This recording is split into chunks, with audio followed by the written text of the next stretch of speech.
안녕하십니까? 성경의 맥을 잡다 41번째 시간입니다. 오늘은 어린 양의 신부와 혼인식이란 제목으로 함께 말씀 나누도록 하겠습니다. 우리 지난 시간에 했던 거 잠깐 복습해 보면 열처녀의 비유와 세 천사의 기별에서 첫째 천사와 둘째 천사 그리고 셋째 천사와 힘센 천사가 서로 반복됨을 이해할 수 있었습니다. 즉 첫째 천사와 셋째 천사가 기별의 중심입니다. 믿음으로 말미암은 의에 대한 것이죠. 그리고 둘째 천사와 힘센 천사는 그 기별에 능력과 힘을 주기 위해서 주어진 겁니다. 지금 우리는 힘센 천사를 맞이해야 할 늦은비 시대에 살고 있음을 기억해야 하죠. 그래서 큰 잔치 비유와 세 천사의 기별을 지난주에 다 배웠는데요. 셋째 천사의 기별이 전파됐을 때에 힘센 천사, 즉 늦은비라 그러고 밤중 소리라고 합니다. 이 기별이 힘을 합쳐서 더해지면 순식간에 복음이 전파되고 결국 예수님의 재림이 임하게 되는 것이죠. 우리가 그래서 늦은비를 받기 위해서 열심히 기도하고 준비해야 된다. 이렇게 말씀을 드렸습니다. 오늘 본문 말씀인 계시록 21장 9절에서 11절 말씀을 보면 드디어 오랫동안 기다렸던 그 기다림의 끝에 마침내 어린 양의 신부가 나타납니다. 7 대접을 가지고 마지막 7 재앙을 담은 7 천사 중 하나가 나와서 내게 말하여 가로되 이리 오라 내가 신부 곧 어린 양의 아내를 내게 보이리라. 드디어 신부가 누군지 어린 양의 아내가 누군지 나오게 됩니다. 여러분 그런데 혼인잔치에 초대를 받은 청중들은 되게 어리둥절해집니다. 왜냐하면 어린 양의 신부는 뭔가 웨딩드레스를 입은 여인이 아니라 거룩한 성 예루살렘이었기 때문입니다. 이어서 보시면 성령으로 나를 데리고 크고 높은 산으로 올라가 하나님께로부터 하늘에서 내려오는 거룩한 성 예루살렘을 보이니 하나님의 영광이 있음에 그 성의 빛이 지극히 귀한 보석 같고 벽옥과 수정같이 맑더라. 이게 어떻게 된 일일까요? 어린 양의 신부가 왜 사람이 아니라 거룩한 성 예루살렘일까요? 여러분 우리가 흔히 배우기는 성경에서 예수님은 우리의 신랑, 그렇죠? 우리는 그분의 신부. 그래서 예레미야 3장 14절에도 배역한 자식들아 돌아오라 나는 너의 남편이라 그랬고 고린도후서 11장 2절에도 내가 너희를 정결한 처녀로 이거 우리를 말하는 거잖아요. 한 남편이 그리스도께 드리려고 중매한다라고 말하고 있습니다. 그러니까 우리는 지금까지 성경 말씀을 통해서 분명히 우리가 그리스도의 신부라고 기록되어 있는 걸 배웠는데 계시록에는 거룩한 성 예루살렘이 어린 양의 신부라고 기록되어 있어요. 그렇다면 우리는 누구를 나타내고 있을까요? 이 부분을 오늘 좀 같이 공부해 보겠습니다. 여러분 구속의 경륜이란 단어 많이 들어보셨죠? 구속의 경륜과 이 어린 양의 신부의 개념을 좀 살펴보도록 하겠습니다. 창세기 1장 26절에 보면 사람이 이 지구가 창조되었을 때에 이 지구의 지배자로 창조되었습니다.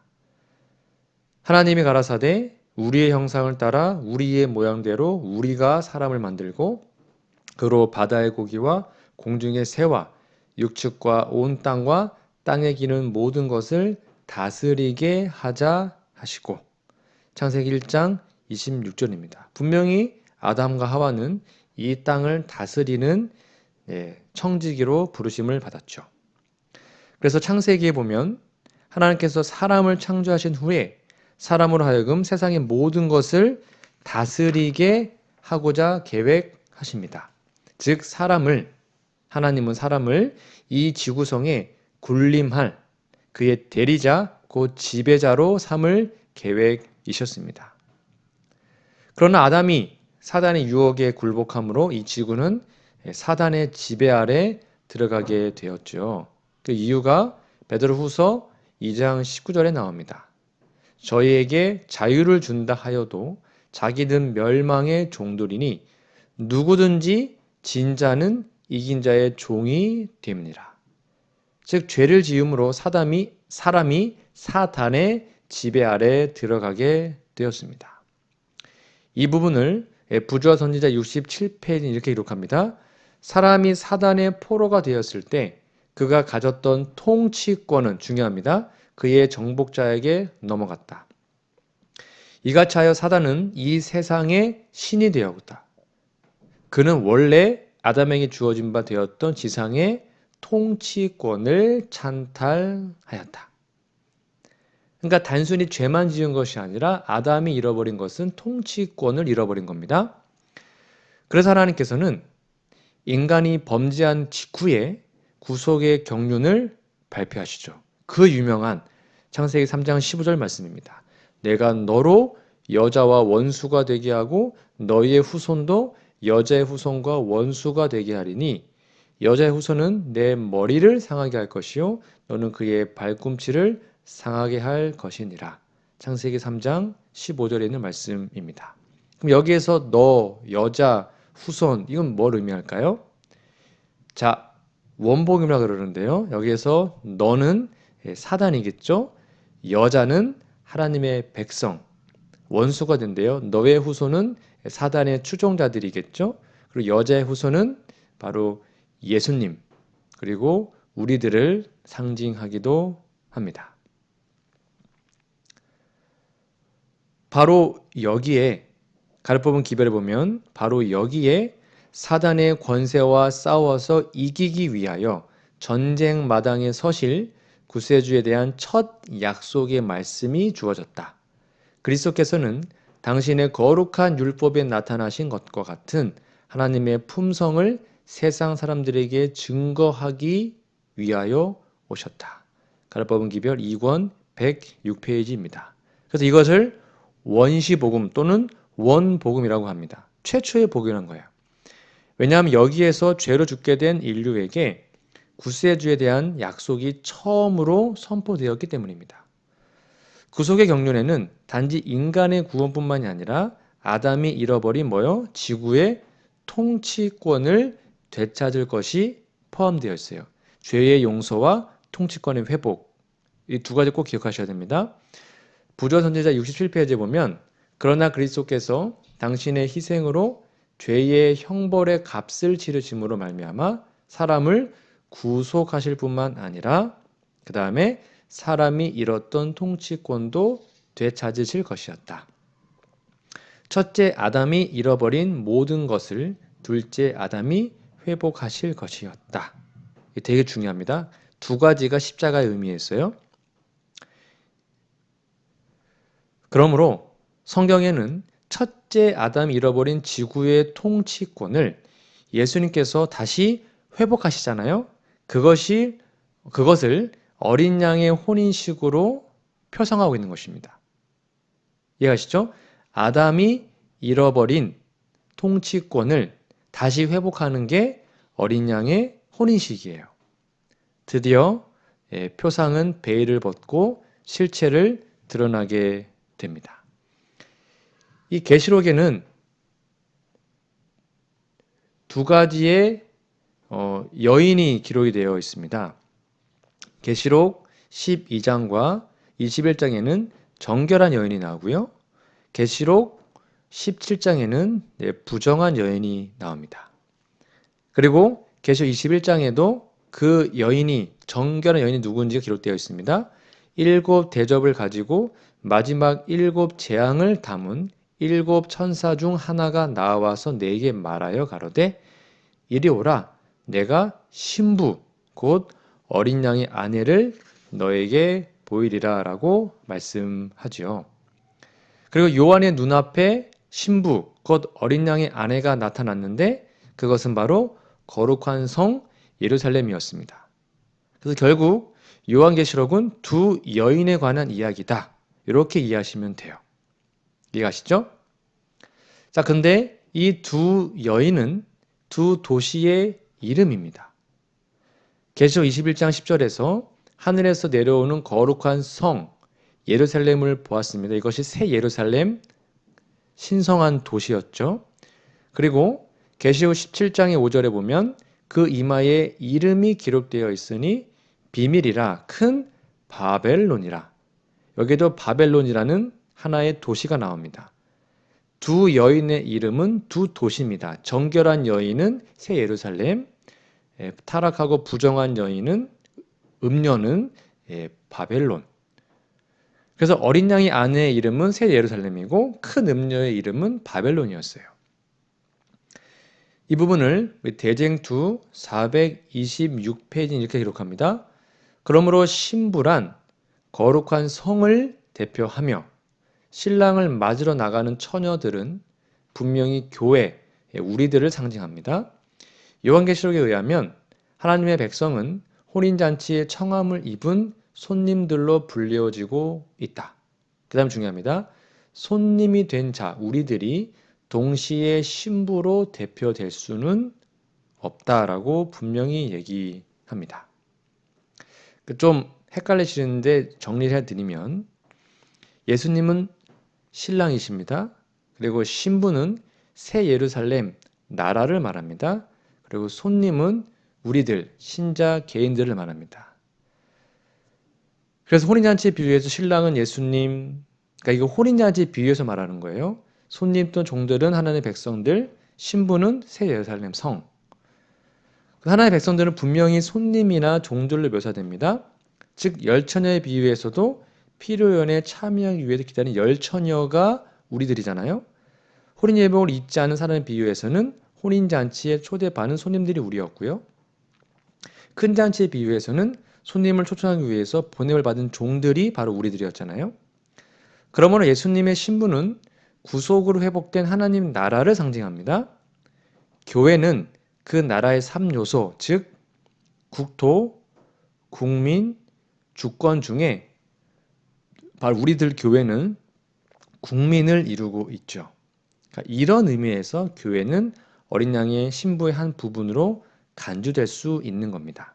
자, 정리하면 예수님의 신부는 그리스도의 왕국의 수도의 상징인 새 예루살렘입니다.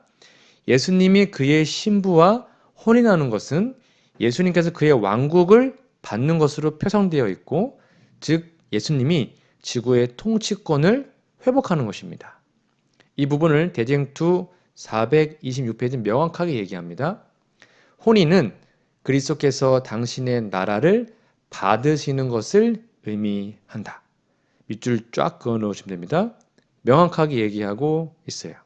자, 그러면 예수님께서 혼인잔치에 들어가셨는데 그것이 바로 다니엘서 7장에 기록되어 있죠. 내가 또 밤 이상 중에 보았는데 인자 같은 이가 하늘 구름을 타고 와서 옛적부터 항상 계신 자에게 나아와 그 앞에 인도되매 그에게 권세와 영광과 나라를 주고 모든 백성과 나라들과 각 방언하는 자로 그를 섬기게 하였으니 그 권세는 영원한 권세라. 옮기지 아니할 것이요 그 나라는 패하지 아니할 것이니라 라고 얘기합니다. 이 부분을 대쟁투 427페이지는 이렇게 설명하고 있습니다. 그리스도께서는 선지자 다니엘이 기록한 대로 하늘에서 옛적부터 항상 계신 분들께로부터 권세와 영광과 나라를 받으실 것인데 그 예비한 것이 신부가 남편을 위하여 단장한 것 같은 당신의 나라의 수도 새 예루살렘을 받으실 것이다. 그분께서는 그 나라를 받으신 후 그 나라에서 당신의 상에 아브라함과 이삭과 야곱과 함께 앉아 어린 양의 혼인잔치에 참여할 당신의 백성들을 구원하시기 위하여 만왕의 왕이요 만주의 주로 영광 중에 다시 오실 것이다.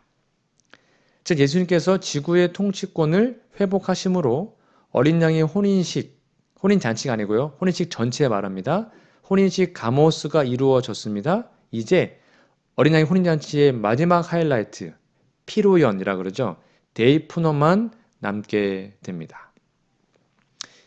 이 도표에서 보시면 이제 셋째 천사와 힘센 천사가 끝나면 혼인식, 즉 나라를 받게 됩니다. 그럼 예수님이 지성소에 나오시겠죠?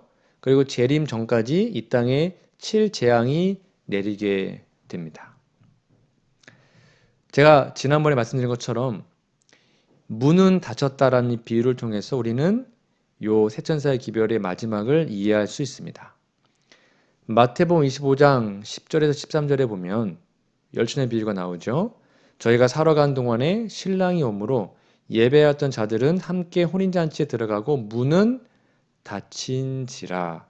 그 후에 남은 처녀들이 와서 가로되 주여 주여 우리에게 열어주소서. 대답하여 가로되 진실로 너희에게 이르노니 내가 너희를 알지 못하노라 하였느니라. 그런즉 깨어 있으라. 너희는 그 날과 그 시를 알지 못하느니라. 제가 이미 몇 주간에 걸쳐서 닫힌 문의 개념, 여기 문이 닫혔다 그랬잖아요. 이것은 1849년 3월 24일 화인 여사가 어떤 이상을 봤어요. 그때 열린 문과 닫힌 문의 묵시를 계기로 열린 문의 개념으로 일대의 수정이 이루어졌다는 거 제가 말씀드렸죠. 다 기억 안 나시면 다시 복습해 드릴게요. 초기 문집 42페이지에 보면 나는 예수께서 성소의 문을 닫으신 것과 아무도 그 문을 열 수 없는 것을 보았고 또 그가 지성소의 문을 여신 것과 아무도 그 문을 닫을 수 없을 것을 보았다. 다시 말하면 1844년에 적용된 닫힌 문과 열린 문의 개념은 예수님의 하늘 성소 봉사의 사역이 변동되었음을 의미합니다. 즉 성소 사역을 하시다가 이제 지성소 사역으로 사역이 바뀐 거잖아요. 구속 사역의 한 단면에 막을 내리고 다른 한 단원이 시작된 것이죠. 1844년 대실망 후에 예수님의 봉사 사역은 변동되었습니다. 그러나 사용했던 재료는 변하지 않았습니다. 그 재료가 뭐였어요? 바로 하늘 성소 봉사와 지성소 봉사 모두는 그리스도의 피, 그분의 보혈로 이루어졌습니다. 이것은 예수님의 하늘 지성소 봉사 시대에도 여전히 믿음으로 말미암은 의가 죄의 도말과 구속의 근원임을 의미합니다. 그러니까 성소에서 계시다가 지성소로 갔을 때도 결국 그분의 보혈이 필요했다는 거예요. 이해가시죠? 그래서 이것은 셋째 천사의 기별이 하나님의 계명과 예수의 믿음으로 이루어진 것 같은 동일한 의미입니다. 그리고 이 열처녀의 비유에 이 닫힌 문은 이중 적용이 됩니다. 즉 1844년 당시에는요. 첫째 천사 시대입니다. 예수님이 하늘 성소 사업에 마쳤죠.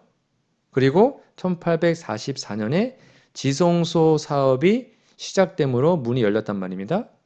그런데 지금 우리는 셋째 천사 시대에 살고 있습니다. 이때 문이 닫히면 하늘 지성소 봉사가 끝나요. 자업의 문이 끝납니다. 은혜 시기가 끝납니다. 그것이 열처녀의 비유에서 닫힌 문에 이중 두 번의 적용을 하게 된 겁니다.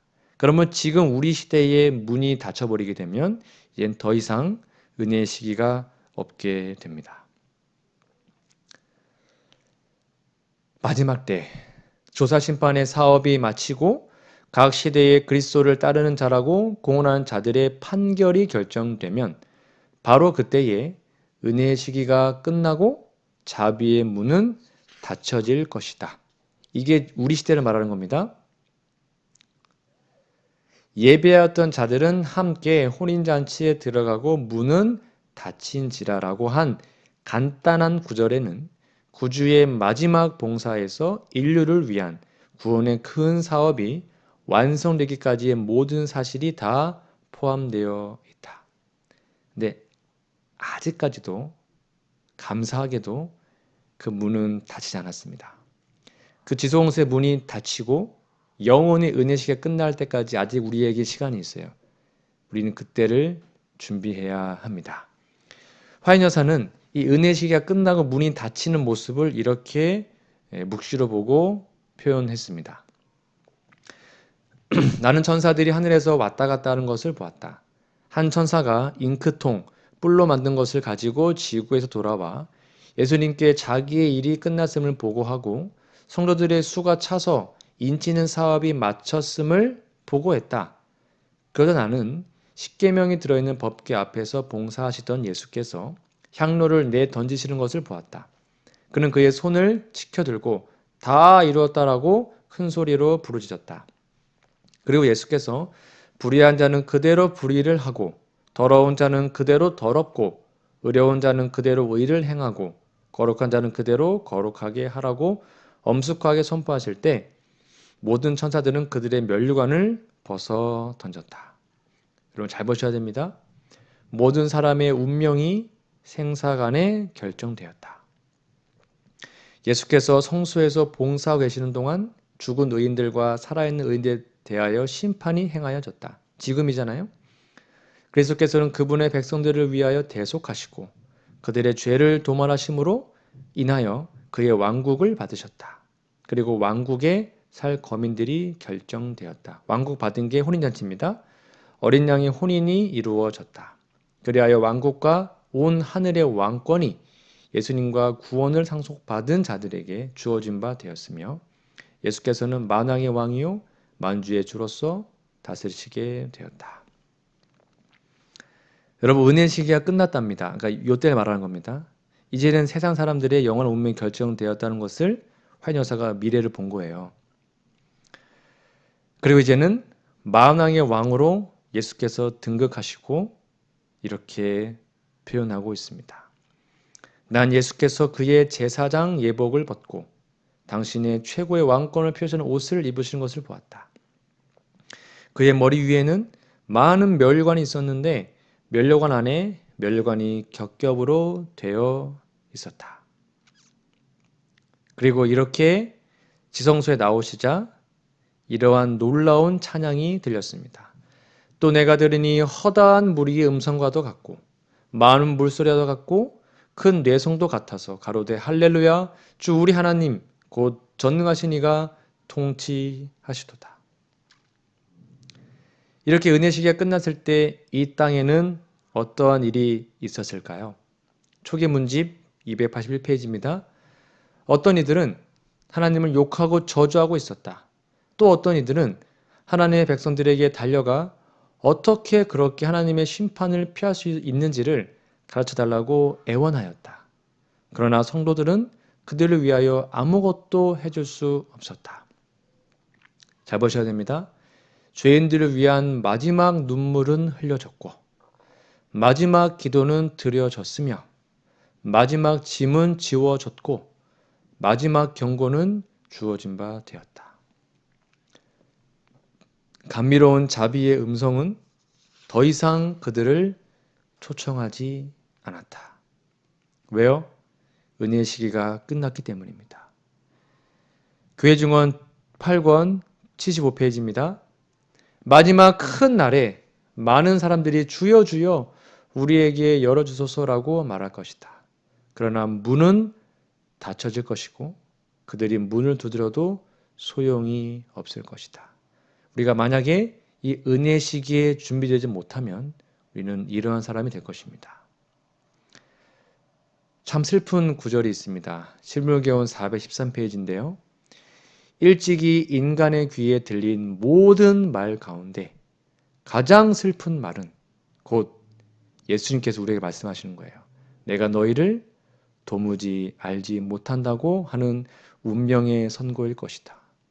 수십 년 교회 다니고 목사였고 장로 집사고 모태신앙이고 정말 교회에서 헌신 많이 했지만 예수님 우리를 모른다 그러면 얼마나 슬프고 답답하겠습니까? 왜 그러냐면 여기 보세요. 그대가 대수롭지 않게 여겼던 성령과 중요합니다. 성령과의 교제가 혼인잔치 때에 그대로 하여금 기뻐하는 무리에 참가할 수 있게 해줄 유일한 것이다. 지금 우리가 성령과 교제하지 않으면 결코 하늘에 들어갈 수 없습니다. 여기 써있지 않습니까? 성령을 대수롭지 않게 여기고는 그대가 그 자리에 참여할 수 없다. 성령을 대수롭지 않게 여기고는 그대가 그 자리에 참여할 수 없다. 여러분 제가 지난주에 성령께 체포당한 사람이라는 제목을 말씀드렸습니다. 그 말씀을 들으시고 우리 3일 동안 정말 진심으로 성령 충만을 위해서 간구하시고 또 기도하시고 마음을 다하여 하나님께 아뢰고 오셨습니까? 우리가 지금 이 시대의 성령의 인도하심과 이른비를 받아 우리의 품성이 변화되지 않으면 우리는 결코 그날의 하늘에 들어갈 수 없습니다. 성령께 체포당하시고 성령을 노래하시고 성령을 위해서 기도하시고 성령 충만 날마다 간구하는 우리 모두가 되었으면 좋겠습니다. 그래서 이제 도표에 보시면 혼인식으로 문이 닫히는 것이 은혜 시기가 끝나는 것입니다. 끝나면 예수님 재림하시기 전에 이 땅에 7장이 내립니다. 그리고 마침내 예수님이 재림을 하시죠. 그것이 신랑이 도착한 곳으로 표현되어 있습니다. 그리고 우리는 저 천년기 하늘에 가서 피로연 정말 아름다운 잔치의 그 삶을 살아가게 될 것입니다. 사랑하는 성도 여러분, 지금 하나님께서 저와 여러분들을 부르고 계십니다. 은혜의 시기에 살고 있는 우리는 세상의 사물에 우리의 관심을 두지 말고 하늘을 사모하는 진정한 재림신자가 되었으면 좋겠습니다. 이 부르심에 오늘 바로 응답하셔서 여러분의 모든 관심이 그 혼인잔치에 성령의 교제에 성경 말씀과 기도에 집중되기를 소망합니다. 이 부르심이 얼마 남지 않았습니다. 은혜 시기가 끝나기 전에 이 부르심에 응답하시는 우리 모두가 되기를 간절히 바라며 오늘 말씀을 마치도록 하겠습니다.